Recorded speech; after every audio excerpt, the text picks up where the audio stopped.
What traditions do you value? By traditions, I don't mean the things that we do, like opening presents on Christmas Day or calling that special someone on Father's Day. I hope everyone's done that. If not, that's your warning. What I mean is the culture that we exist in, the institutions we place our faith in, the societal order that we seek to uphold, the comforts, freedoms, and privileges that we enjoy. These things are established. They're old. They have an inherent and understood value assigned to them simply because they are old and understood. Traditions also help to protect against trendy new ideas. To be traditional is to value what is old and established because it is old and established and understood. So another question is, what are the most exciting trends that excite you? What popular new fad or media or speaker or even a preacher do you love because they're new, they're novel, they're cutting edge? To be trendy is to value that which is new, that which is first and foremost new, to value it because it is new. Not for what it can do, but because the old is somehow inadequate or unseemly or oppressive. And only by assigning value to what is new can we find the truth that has been covered up by the old. The new can deconstruct traditions and tickle our ears with fresh truths, if only we learn to value what is new for the sake of being new. We're going to be exploring today the furthering of the gospel in the book of Acts, after Jesus' ministry and the apostles took it across the Roman Empire in Acts 17.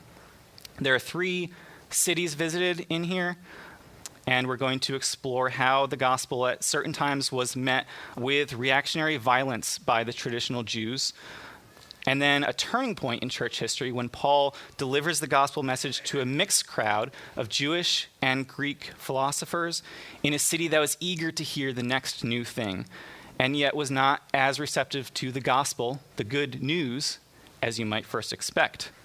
We're also going to hear how that same gospel should inspire us to radicalism and what exactly that means. Acts 17 is known pretty widely, especially for the sermon that Paul preaches on Mars Hill in Athens. So our focus is going to be elsewhere. I'm going to read the passage and I'm going to skip over that sermon. It's very well known and we'll get the gist of it throughout the sermon, but only for the sake of brevity. We're going to start in verse 1. When Paul and his companions had passed through Amphipolis and Apollonia, they came to Thessalonica, where there was a Jewish synagogue. As was his custom, Paul went into the synagogue, and on 3 Sabbath days he reasoned with them from the Scriptures, explaining and proving that the Messiah had to suffer and rise from the dead. "This Jesus I'm proclaiming to you is the Messiah," he said. Some of the Jews were persuaded and joined Paul and Silas, as did a large number of God-fearing Greeks and quite a few prominent women. But other Jews were jealous. They rounded up some bad characters from the marketplace, formed a mob, and started a riot in the city. They rushed to Jason's house in search of Paul and Silas in order to bring them out to the crowd. But when they did not find them, they dragged Jason and some other believers before the city officials, shouting, "These men have turned the world upside down and have now come here." And Jason had welcomed them into his house. They are all defying Caesar's decrees, saying that there is another king, one called Jesus. When they heard this, the crowd and the city officials were thrown into turmoil. Then they made Jason and the others post bond and let them go. As soon as it was night, the believers sent Paul and Silas away to Berea. On arriving there, they went to the Jewish synagogue. Now the Berean Jews were of more noble character than those in Thessalonica, for they received the message with great eagerness and examined the Scriptures every day to see if what Paul said was true. As a result, many of them believed, as did a number of prominent Greek women and many Greek men. But when the Jews in Thessalonica learned that Paul was preaching the word of God at Berea, some of them went there too, agitating the crowds and stirring them up. The believers immediately sent Paul to the coast, but Silas and Timothy stayed at Berea. Those who escorted Paul brought him to Athens and then left with instructions for Silas and Timothy to join him as soon as possible. While Paul was waiting for them in Athens, he was greatly distressed to see that the city was full of idols. So he reasoned in the synagogue with both Jews and God-fearing Greeks, as well as in the marketplace day by day with those who happened to be there. A group of Epicurean and Stoic philosophers began to debate with him. Some of them asked, "What is this babbler trying to say?" Others remarked, "He seems to be advocating foreign gods." They said this because Paul was preaching the good news about Jesus and the resurrection. Then they took him and brought him to a meeting in the Areopagus, where they said to him, "May we know what this new teaching is that you are presenting? You are bringing some strange ideas to our ears, and we would like to know what they mean." All the Athenians and the foreigners who lived there spent their time doing nothing but talking about and listening to the latest ideas. Paul then stood up in the meeting in the Areopagus and said, "People of Athens, I see that in every way you are very religious. For as I walked around and looked carefully at your objects of worship, I even found an altar with this inscription, 'To the unknown God.' So you are ignorant of the very thing you worship, and this is what I'm going to proclaim to you." And skipping down to verse 30. "In the past, God overlooked such ignorance, but now he commands all people everywhere to repent. For he has set a day when he will judge the world with justice by the man he has appointed. He has given proof of this to everyone by raising him from the dead." When they heard about the resurrection of the dead, some of them sneered, but others said, "We want to hear you again on this subject." At that, Paul left the council. Some of the people became followers of Paul, and they believed. Among them was Dionysius, a member of the Areopagus, and a woman named Damaris, and a number of others. So, we have a tale of 3 cities here, Thessalonica, Berea, and Athens. Paul and the other apostles are on a journey to deliver the gospel around the known world. And the kind of dramatic events that unfold here during these 3 cities is what we're going to be focusing on. First, we have Thessalonica. The Thessalonians are defensive, jealous, and reactionary when it comes to the apostles' message.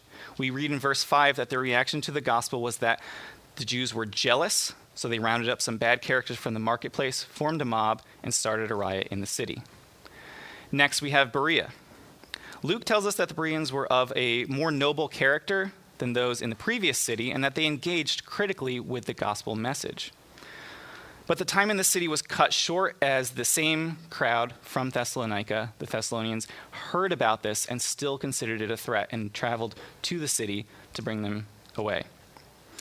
And Paul is sent alone this time to Athens. In Athens, we see Paul taken aback by what appears to be the unexpected proliferation of pluralism.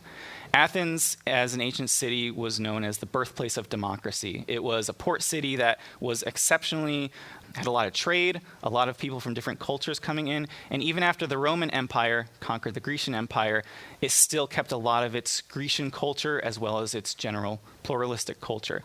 So Paul sees idols everywhere, all over the city. And he sees the integration of cultures, religions, philosophies, and customs. In verse 21, Luke has this little note. In my Bible, it's in parentheses. It's because it's kind of a side note that he feels is necessary to tell us. He says, "All the Athenians and the foreigners who lived there spent their time doing nothing all day but talking about and listening to the latest ideas." Although the mission starts in the synagogue, it quickly goes into other areas of life. First, we read that there are God-fearing Greeks that are in the Jewish synagogue, which in most cities would not be a thing that the Jewish sector would really allow. And we see after that, it moves on to the marketplace, and then we see that it moves into Mars Hill, where Paul preaches his famous sermon to a wide audience. And we see their reaction to this is a few different ways, but in verse 32, we see that when they heard about the resurrection of the dead, some of them sneered or scoffed, your Bible might say. It's a rather cold reception, perhaps preferable to the heated reaction in Thessalonica, but it's still not quite what you would expect a reaction to the gospel message. So I want to talk briefly about the methods that Paul employs here. We see that in each of the cities he visits, he immediately goes to the synagogue. This is Paul's MO. Paul was very well educated. He was trained up as a Pharisee. He knew the scriptures. and he liked to reason and discuss with people. And he also felt that his mission was to go to the Jewish population. This happens through Acts, mostly going to the Jewish population, and as the church grows and more non-Jewish people start joining the way, it becomes a little more open. And this is one of the incidents that kind of starts to branch out into that. So this is Paul's MO. We see that he reasoned with the people there, and that he did so from the scriptures. But Paul changes this tactic up when he's in Athens. He sees that the city is a little different. We have Greeks coming into the synagogue. They bring them out into the marketplace, and he starts discussing with other philosophers, not Christians and not Jews, but philosophers that follow other traditions. And they want to have a debate with him. They want to discuss him. They really love discussing things. As Luke tells us, they love listening to and hearing about the greatest, latest ideas.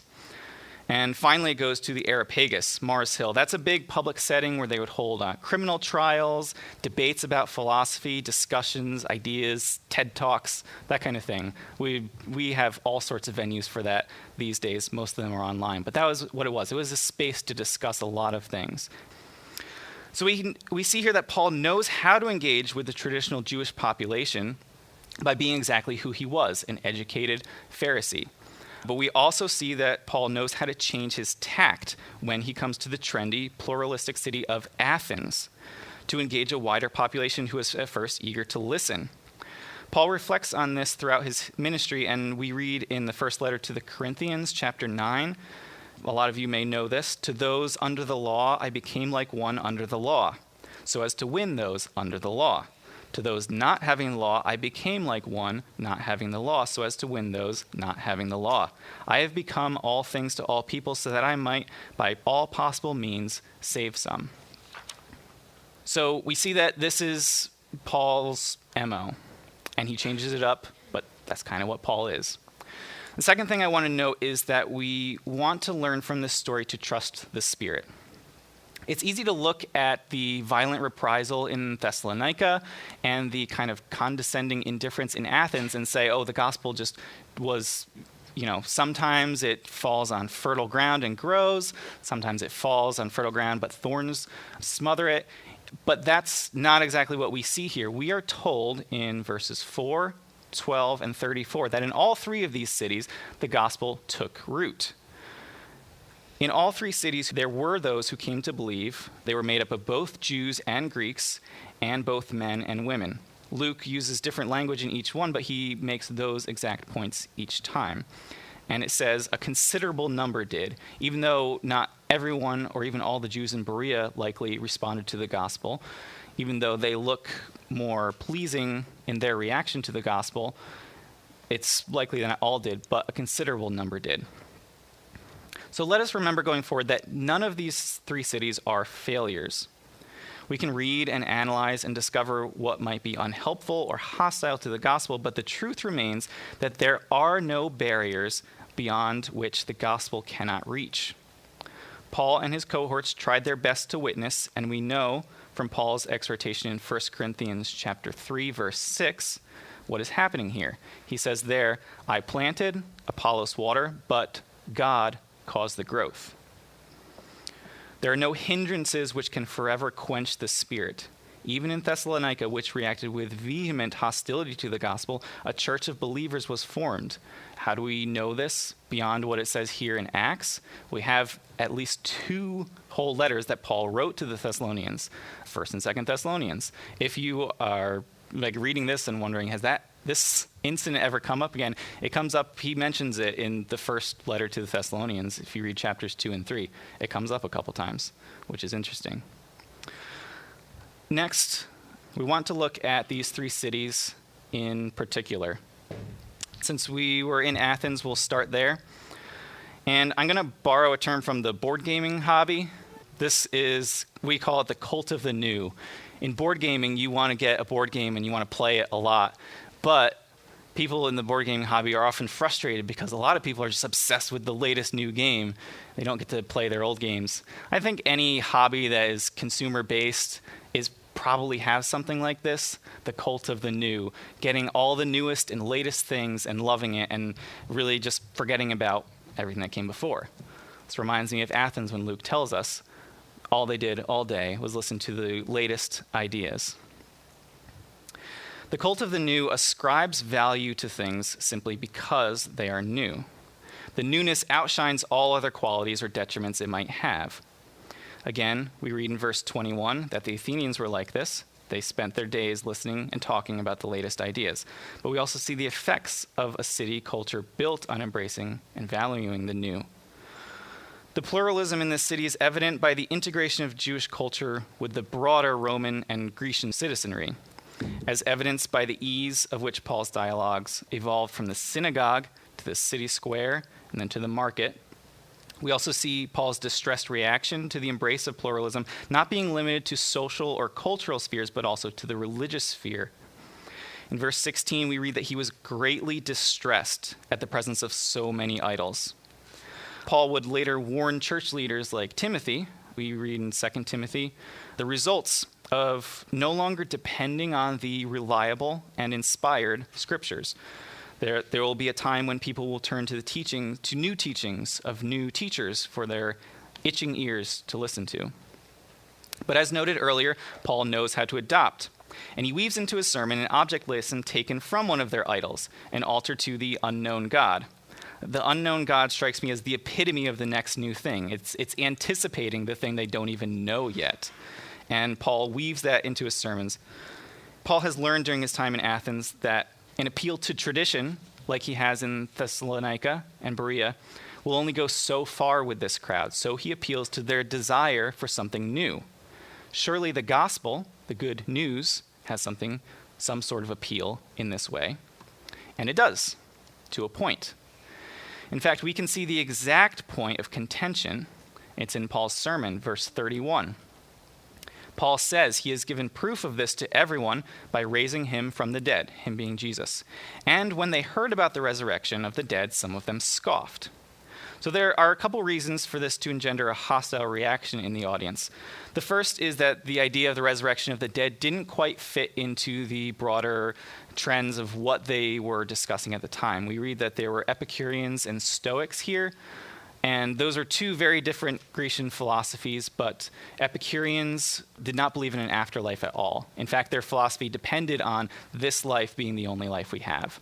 And the Stoics were a little different, but they also tended to kind of throw away all the old traditions. They did not believe in the old traditions of Hades. That was the afterlife the Greeks believed in. They thought that was more of a myth.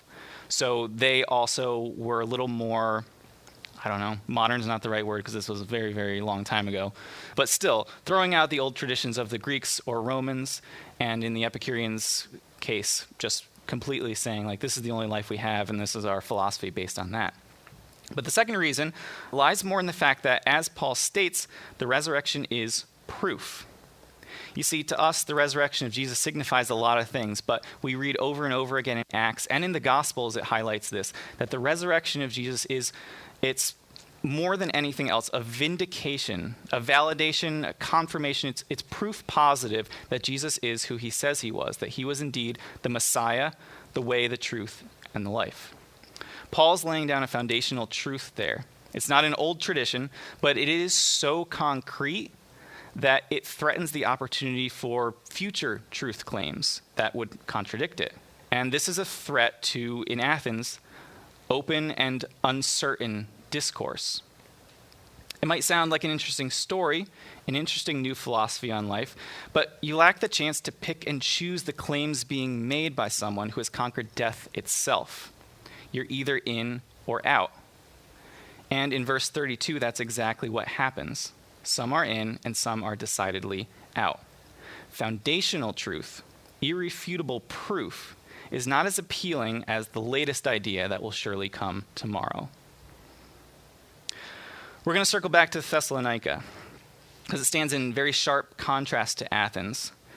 And we see here an audience that is likely much more Jewish and certainly much more traditional. I'm going to borrow a phrase from a little more of an academic source than the last time. The 20th century Italian historian Umberto Eco, who defined what he calls the cult of tradition. As opposed to the pluralism of the culture of the new, the cult of tradition assigns value to that which is old, established, and understood. Echo describes the core belief as, when all truth has already been revealed by tradition, no new learning can occur, only further interpretation and refinement. It thus protects against the danger of new ideas as long as it has any amount of fanatic reactionaries who will do what needs to be done in order to enact such protection. In such a culture, the belief in traditions and established institutions is so strong that in order to maintain passion for any institutions that might show cracks or failures, passions must be inflamed against real or perceived threats to those institutions. Oftentimes, especially in situations like we see here in Thessalonica, each individual in a mob might not even be aware of what they are fighting against, what the threat is.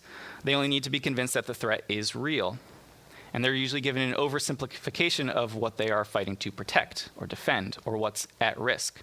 All they need to be told is that there is a threat, and they will be willing to do what needs to be done.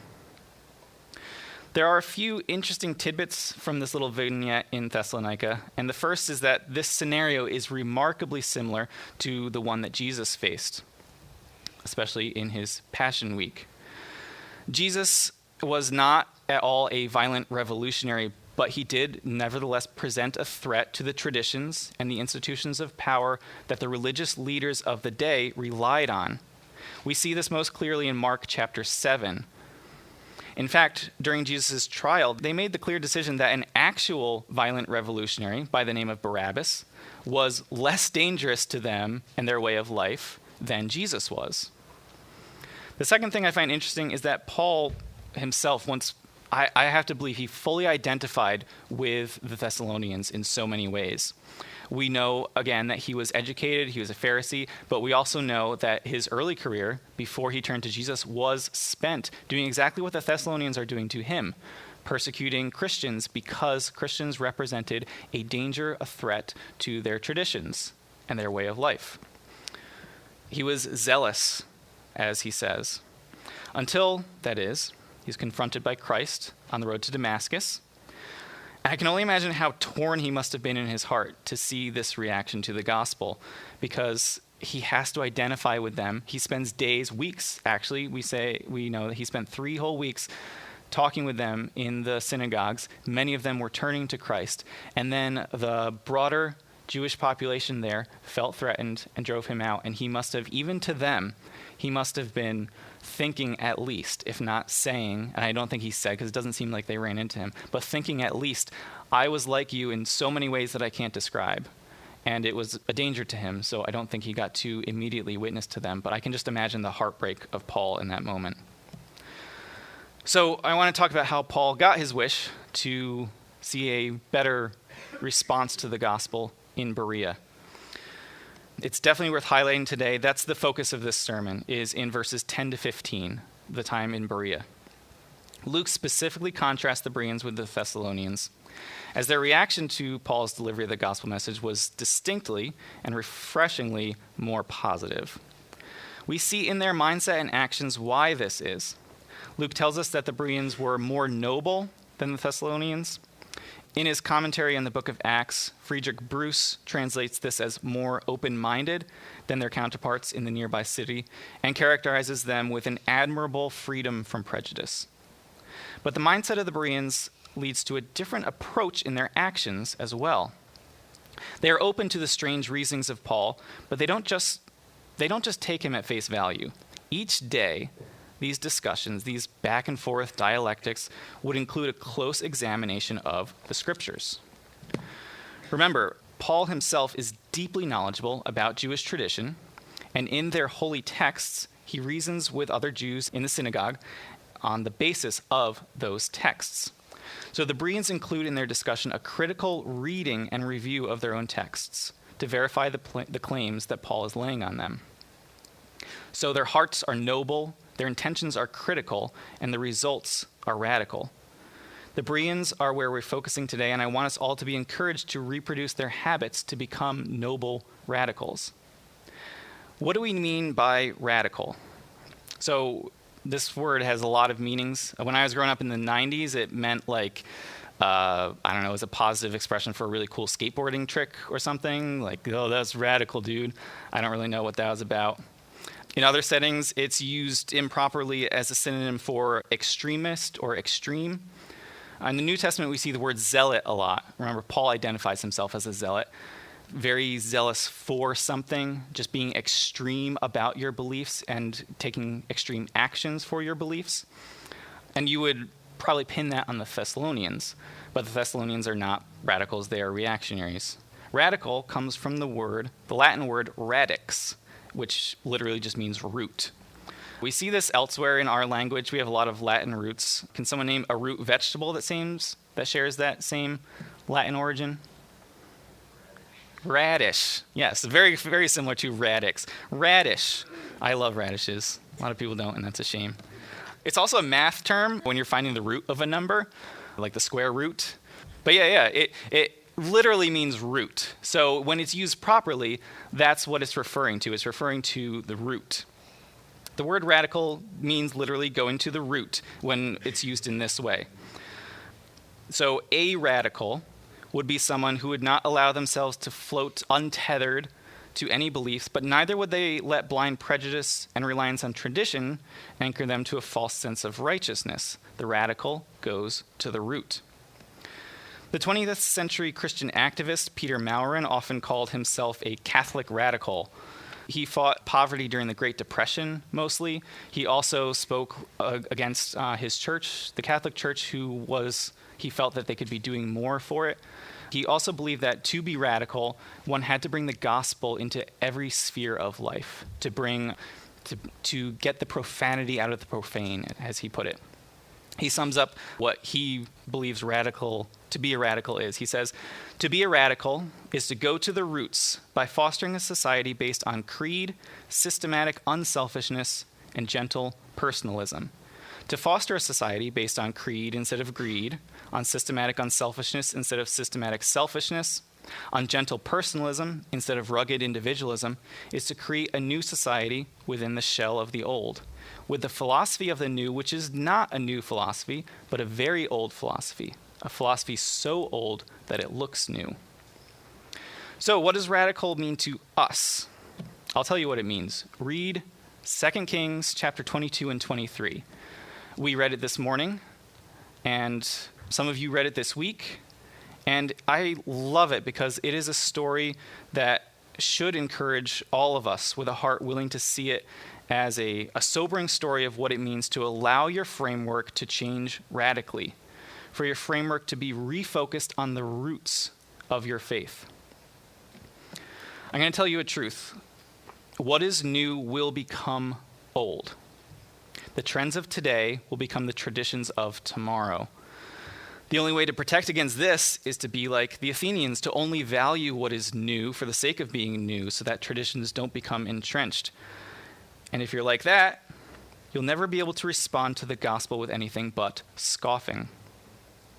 The new trends of Solomon in his wisdom and statehood were pragmatic means of building up the nation of Israel. Foreign marriages for foreign relations, nationalist policies that helped strengthen them as a state, and they also brought in foreign gods. And we see this from the Bible. You can read the book of Kings in a day if you wanted to, but you have to understand that King Josiah was generations after Solomon. So from his point of view, Israel as it was, with Asherah poles and idols even in the temple, that was normal. That was the traditions that have been passed down for generations from Solomon. It was not weird, like he didn't just always understand, oh, this is wrong. But then something happens. They find the book of the law in the refurbishing of the temple, and King Josiah's reaction to that is extreme. He just breaks down and he says, like, this is the root of our faith.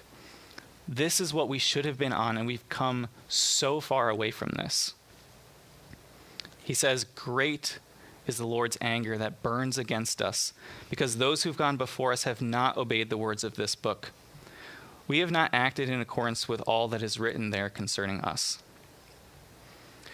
So the Bereans were radical in the sense that they didn't take the gospel uncritically, nor did they react defensively.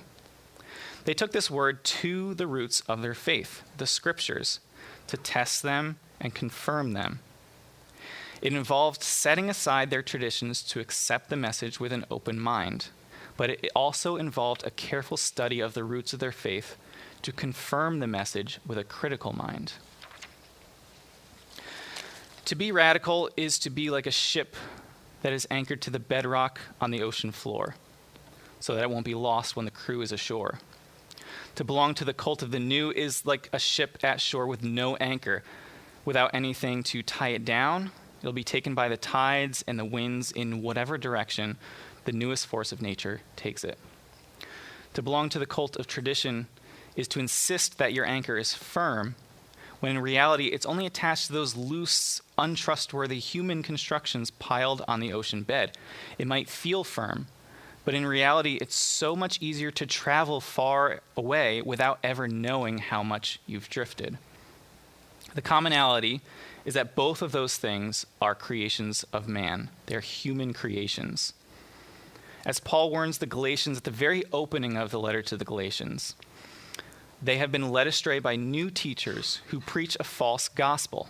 And it's no different from the traditions that Paul was zealous for. He was a zealous defender of. He says, these new preachers that are tickling your ear, they're no different than the traditions I saved you from. They're both human constructions. Because they are both, in the end, of human origin, Paul insists that we cannot listen to the long-standing man-made traditions any more than we can listen to the newest ideas of man-made doctrine without first testing it against the witness of Jesus. As he says in 1 Corinthians 3, verse 10 and 11, each one of you should build their beliefs with care, for no one can lay any foundation other than the one already laid, which is Jesus Christ. The root of our faith can be, it's a lot. It's everything in here. And it's hard to think of the traditions that you've grown up in, not grown up with, but grown up in, the cultures, the institutions, the understandings that you have, and apply them to this whole thing. There's a lot in here. Neither can you bring the new trends, new preachers and teachers who can come from all over and say, well, where in here should I hold this up to? There's a lot in here, and obviously we need to study this a lot. A super distilled version of it is what I would say is our identity. The indicatives of the gospel, if I had to pin it down to the smallest possible thing, I would say it is, one, that humanity, our understanding of ourselves, was created in the image of God. Two, that humanity corrupted itself in the whole of creation through rebellion, and that is the fallen state of humanity that we understand. And three, we are now redeemed and redefined by the sacrifice of Christ Jesus. That's our measuring stick. That's the central narrative framework that informs our acceptance of any ideas or institutions that we bring into our lives. We shouldn't reject anything out of hand unless it specifically contradicts that framework, nor should we accept anything unconditionally unless it certainly affirms that foundation. The reason that I had the bookmarks in here is because I wanted to encourage exactly this, exactly like the Bereans did. Take it to Scripture. I don't believe that one sermon on Sunday is adequate. It's not wrong, but I don't think it's adequate for a good, right relationship with Christ. I would love to see more discussion like Paul does in the synagogue. I'd love to see more reading. If you didn't get to do any of the reading this week, or even if you did, and after this sermon you want to go through, each of those passages are remarkably relevant to this passage in Acts 17. They all either show Jesus or the apostles or the church being pushed against new ideas, new trends that would threaten them, or pushing against the old traditions that threaten them. So have discussions, have Bible readings, get back to the root here, the root there, and learn why that is the story told from beginning to end here.